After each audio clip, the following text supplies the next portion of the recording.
Alec Neil to be followed by Ian Gray. Alec Neil.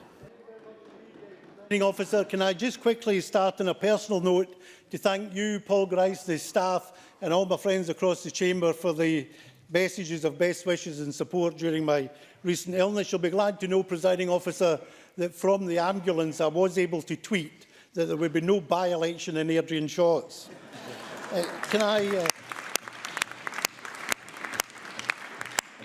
Presiding Officer, I have campaigned all my adult life for Scottish independence. So I want to see a second referendum at the right time, in the right circumstances, so that this time it succeeds. As with the first referendum, the arrangements, including the timing of the referendum for the second time, must be decided by this Parliament, not in Downing Street, not in Whitehall, and not in Westminster.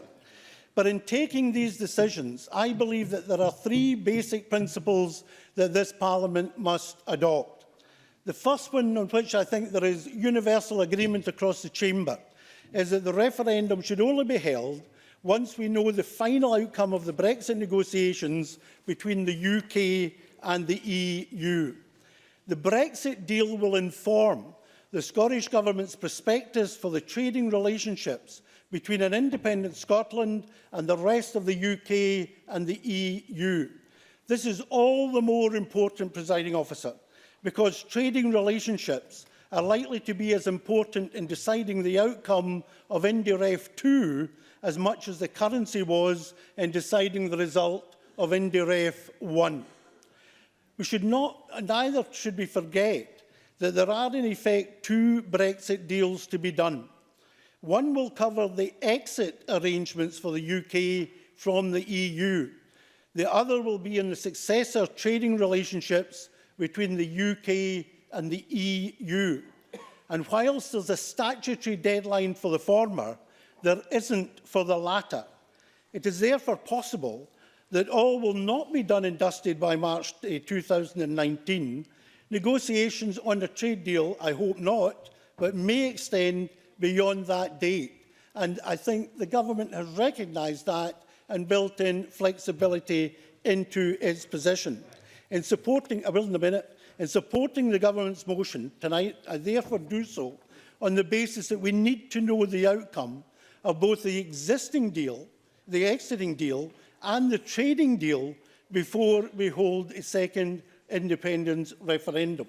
Patrick Harvey. I'm grateful to the member for giving way, and I'm sure we all welcome him back to the chamber for this debate. He's quite right about the deal on the UK exiting, and all other EU member states will have a chance to ratify that. At present, people in Scotland will not.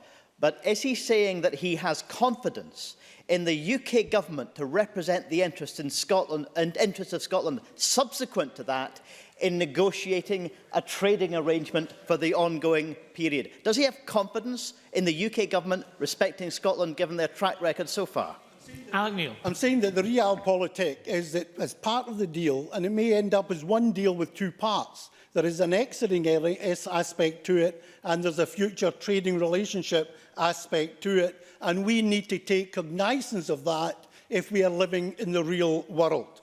And it will then inform the independence prospectus, because the trading relationship, as well as the exiting deal, will inform our future and the options for an independent Scotland in the future.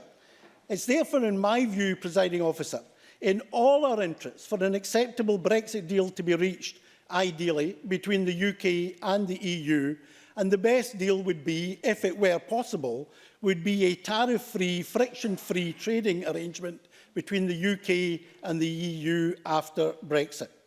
The second principle is, I think, a self-evident one, and that is that in this process we need to take the people with us. Getting broad acceptance of the need for and timing of a second referendum by the time it is triggered, in my view, will assist our chances of winning it. But the final principle, I believe, that this Parliament should consider is separating out the issue of independence from that of whether or not an independent Scotland should apply for EU membership. A yes vote in an independence referendum cannot be interpreted as a dual mandate for both independence and for an independent Scotland to join the EU. The two issues have to be decoupled, and the explicit approval, I believe, of the Scottish people has to be sought before Scotland applies to rejoin the EU as an independent state. The result of an EU referendum cannot be taken for granted. It is a very different question to ask if an independent Scotland should join the EU when the rest of the UK isn't in it, because they would be outside the customs union and we would be in it, and that has major implications. And that's a very different question from asking last year's question as to whether we wanted the UK to remain in the EU. And different questions very often elicit different answers. So whether we do it as part of this referendum or do it once we're independent, we have to ask the Scottish people basically two questions, because it's their choice, their decision. One is, do you want Scotland to be independent, yes or no? And the other one at some stage has to be, do you want an independent Scotland to join the European Union, yes or no? And whether you're a Remainer or you voted for leave, I believe that's a fair position for everybody, because it gives the people the decision on the EU membership issue as well as on the issue of independence. But for the record, Presiding Officer, and I can't help but say this, particularly after Mr Harvey's intervention, when it comes to the referendum on EU membership, I find myself in a position where I would find it no more appetising for Scotland to be ruled by Mr Juncker than I would for it to be ruled by Mrs May.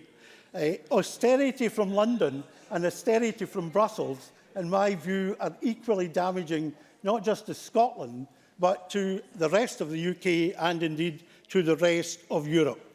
So there are big decisions to be made, Presiding Officer. But I believe if we follow these three fundamentally democratic principles, we'll be living up to the vision and aspirations of this Parliament, and we will earn the respect, irrespective of what side of the argument you are on. We will all earn the respect of the Scottish people if we conduct ourselves in a fair, transparent and democratic manner. Thank you.